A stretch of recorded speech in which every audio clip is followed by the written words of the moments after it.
Hi, this is Dr. Gregory Sadler. I'm a professor of philosophy and the president and founder of an educational consulting company called Reason.io, where we put philosophy into practice. I've studied and taught philosophy for over 20 years, and I find that many people run into difficulties reading classic philosophical texts. Sometimes it's the way things are said or how the text is structured. But the concepts themselves are not always that complicated, and that's where I come in. To help students and lifelong learners, I've been producing longer lecture videos and posting them to YouTube. Many viewers say they find them useful. What you're currently watching is part of a new series of shorter videos, each of them focused on one core concept from an important philosophical text. I hope you find it useful as well. Franz Kafka's short story Inside the Penal Colony raises some very important questions about justice, punishment, sentencing, what's right and wrong, a number of moral issues as applied to criminality and violence that is being done to people.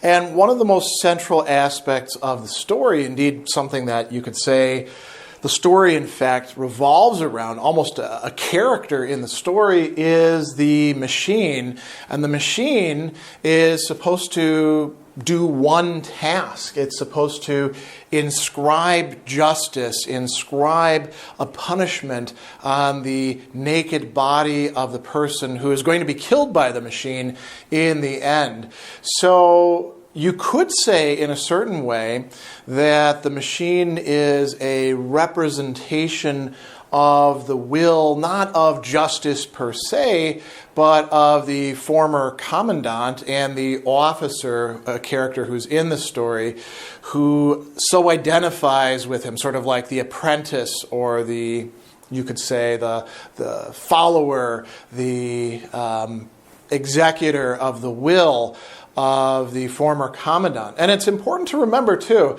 that this machine is an innovation. It's not something that goes way back into their tradition and histories. This is only one generation old, and it's something that they invested a lot of time and money into as a priority in this penal colony. We should also mention, too, a penal colony is a prison colony. Everybody who's there, presumably, is there as a prisoner in one way or another.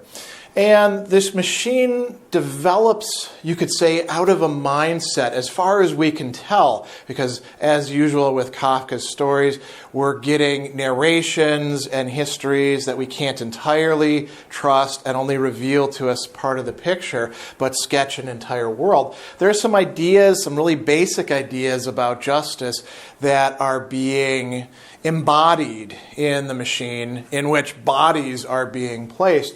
So one of these ideas is of punishments fitting the crimes, that when somebody commits a violation, what is done to them as a response somehow corresponds to what it is that they did. Sometimes we talk about poetic justice. For example, when somebody who cheats on somebody else is cheated on in turn, and we can say, well, you had it coming to you. So the machine is embodying a certain kind of, you've got this coming to you. Although, as we see when we look at the account of what's going on, the prisoner who is condemned in this case hasn't gone through any sort of judicial process.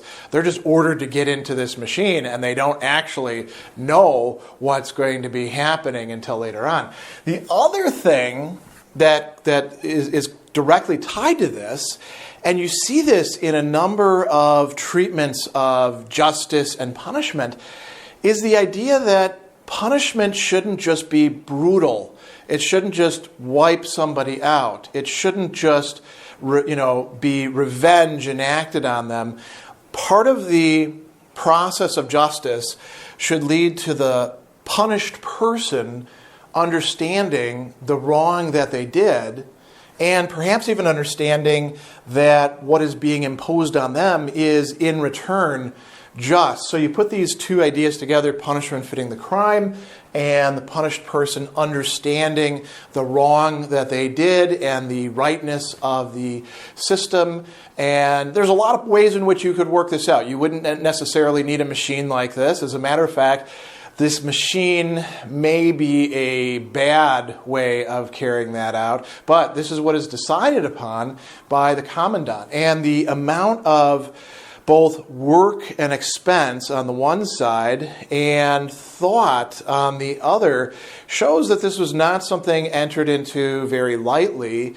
This is an attempt to try to produce justice on earth. So it's kind of a, you might say, a representative of Enlightenment schemes of penalty and punishment. In order to understand this, we have to look at how the machine actually works, and Kafka provides us with a good bit of discussion about this in the way that we could say that the explorer is having the story told to them by the officer, who is also invoking the previous commandant as this, almost saintly or sage-like figure, right? He's explaining to the explorer what's going on. There's three big components to the machine. There's a bed that the prisoner lays upon, and the bed is going to vibrate and also turn the prisoner, and it's got cotton wool, as we would say, cotton balls or things like that, to catch the blood, which is going to be issuing from the prisoner's body. There's the designer, the top part, which, like the bed, contains an electric battery, and that goes over them. And then within the bed, there are the what's called the harrow, but it turns out it's actually multiple harrows. And each of these is a piece of glass that contains needles within it, and two kinds of needles: the needles that will pierce the flesh of the prisoner, and needles to spray out water to wash the blood away. And we could imagine that there's hundreds or thousands of these needles within the harrow. So the bed vibrates, and the harrow comes down onto the prisoner, onto their naked flesh, and starts poking them. And at first, as they point out, when somebody first goes into the bed, the harrow is lowered onto its body. It regulates itself automatically, so the needles barely touch his skin. Once contact is made, the steel ribbon stiffens immediately into a rigid band, and then the performance begins. And notice that this is not just, when he says performance, it's not just for the prisoner himself. It's also for the potential onlookers. There were spectators at this, according to the officer. When the previous commandant was in charge, people would come to it as a judicial spectacle and watch the sentence being carried out. So what is the sentence? What's the need for all of this apparatus? As they summarize it, whatever commandment the prisoner has disobeyed is written on his body. So, this doesn't actually sound that bad when you put it just like that. They're, laying down, they're stuck there, and whatever rule they broke of the penal colony, or it could be also, you might say, a moral rule as well, we don't actually know because we don't have a list of these rules, and we, in fact, just get two of them as examples in the story. But whatever it is, it's effectively tattooed on their body, not even using ink. So you could say, well, that doesn't sound like a terrible sentence. Somebody kills somebody, and then maybe a tattoo, "Thou shalt not kill," on their head. And you're like, well, there you go. Don't do that anymore. Or, "Thou shalt not steal." Maybe it's in big, big letters, and maybe the needle goes deep, so it really, drives the message home. Well, it's not that simple. The idea is that the needles are going deeper and deeper into the prisoner's flesh. the story talks about there being multiple passes. So at first it's just tiny little pinpricks, and then the needles are going deeper and deeper and deeper into the person's flesh, and eventually there's going to be a spike that's going to come down right into their head and kill them. So this is a fatal procedure. There is no non-corporal punishment. Well, not just non-corporal. All of this is corporal. Non-capital punishment, I meant to say. There is no non-capital punishment with the machine. Perhaps there could be in other cases. But this is the one that it seems that the former commandant really liked. So these needles go deeper and deeper into their flesh. And then the idea of the machine is able to be enacted, because it's not just about making somebody suffer all of these pinpricks, which would be a terrible thing. But if you did that, then we wouldn't get this idea of the punishment fitting the crime, because everybody's punishment would be more or less the same, wouldn't it? It wouldn't have any distinctiveness to it, and it certainly wouldn't lead the punished person to realize anything. So a little bit later on, here we go. Around the 6th hour, after 6 hours of just pain, the officer says that there is a new experience that takes place. Enlightenment comes to the most dull-witted. It begins around the eyes. From here it radiates. A moment that might tempt one to get under the harrow oneself. A little bit of foreshadowing there. He says, nothing more happens than that the man begins to understand the inscription. He purses his mouth as if he were listening. You have seen how difficult it is to decipher the script with one's eyes, but our man deciphers it with his wounds. To be sure, that is a hard task. He needs 6 hours to accomplish it. By that time, the harrow has pierced him quite through and cast him into the pit. Then the judgment has been fulfilled. So, what's the idea here? Over this period of time, because of the way in which the needles are piercing one's body, almost like as if somebody is writing letters on your skin. I just did an A right there. But, is this a Q? Is this a G? Is this a P? I don't really know. But presumably you'd be paying very close attention as this is happening. There comes a point where the prisoner begins to realize this is lettering. This is telling me something.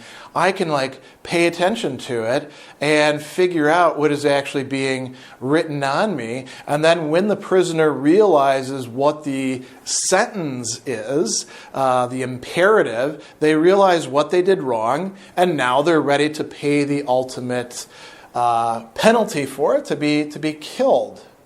So that's the way the machine works according to the officer. Whether it really does that or not, that's an open question that we have to explore. We should also think about the designs of the inscriptions, because that helps us to approach that question. So they contain one central imperative that has been violated. So in the case of the officer, when he himself gets into the machine, the piece that he brings out says, be just. And you could think of this as sort of like a template or, data that's going into the machine to guide it. In the case of the prisoner who is originally there, he is caught, not doing his duty. And so what is his sentencing? Well, he's going to have, I'm trying to get the exact wording. Essentially, it's obey your superiors, right? And so presumably, if the man is in there, eventually he'll realize, oh, that's what I did wrong. And the imperative, you could think back, well, when did I do that? Was it yesterday? Was it the day before? In this case, it would be very easy because he fell asleep on sentry duty and then was insubordinate to his superior. And presumably, there would be an entire set of these templates that would correspond to the commandments that were written down somewhere in the Penal Colony. So they contain one central block of lettering. Now here's where it gets very interesting. They're surrounded by all these embellishments, and they involve a complex script. Now, why is that the case? So, as the officer is going to say, we want this to take quite a while, right? We want this to lead to a sort of enlightenment. Here we go. So this is the scene where it happens. He takes out some sheets from his leather wallet and says, "I can't let you handle these. These are my most precious possession. I'll let you see these." He spread out the first sheet of paper. The explorer would have liked to say something appreciative, but all he could see was a labyrinth of lines crossing and recrossing each other, which covered the paper so thickly it was difficult to discern the blank spaces between them. The officer says, "Read this, check it out." And the explorer says, I can't make out anything here. And the officer says, "Oh, it's clear enough. It's very ingenious." And then the explorer says, "I can't make it out." And so he puts it away and says, "It's no calligraphy for school children. It needs to be studied closely. I'm sure that in the end you would understand it too." So it's not something that's immediately evident. It's not like there's just a template that says be just, or obey your superiors, or don't steal food, or treat your fellow prisoners well, or anything like that. It's just like a mess of stuff, and you got to really know what you're looking for in order to find the injunction or the imperative that is part of this inscription. Why? So the officer tells him, the script can't be a simple one. It's not supposed to kill a man straight off, but only after an interval of, on an average, 12 hours. But the turning point is reckoned to come at the 6th hour. So there have to be lots and lots of flourishes around the actual script. The script itself runs around the body only in a narrow girdle. The rest of the body is reserved for the embellishments. And there's, another scene where he takes out the officer takes out the one that is going to apply to him himself, shows it to the explorer. The explorer says, "Yeah, I can't make out that one either." So all of this embellishment is really kind of, it's serving some sort of purpose within the scheme of the machine, but it's, in a certain sense, inhumane. It's adding to the suffering. All of these extra things. And, who is it legible to? So we know that it's legible to the former commandant because he's the one who came up with this. He's the one who did everything. The officer can read it, according to the officer. The explorer can't read it. The question that remains is, can the condemned person actually read this with their body? The officer says, well, we need all these embellishments because it's got to take up all of this time and produce this state of enlightenment. But what is being registered on the body? As he says, the inscription goes in just a narrow band, the imperative that has been violated by the person and that they're supposed to recognize. All the rest of the body is being pierced with needles and induced into horrible pain, which you would think, as we reflect on this, wouldn't that be sort of the equivalent of noise? Preventing the signal or the message from coming through? How does one concentrate on just one portion of a body that is being subjected to torments? How do you zero in on that, particularly if you're not a smart person or attentive person or body-conscious person to begin with, which is the way that the explorer and the officer are presenting these prisoners.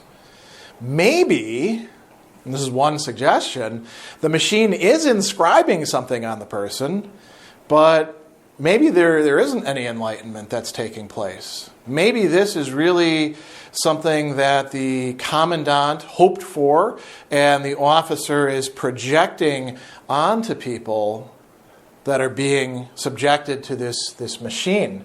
Maybe it's impossible to truly fulfill these things in a physical way by inscribing a message upon a person through the agency of needles and the medium of pain in the flesh. That's a big issue that's being raised here. Maybe there's an ideal of justice whose application turns out to be terrible injustice and cruel, inhumane, not just at all. Maybe that's why the officer himself subjects himself to the last running of the machine.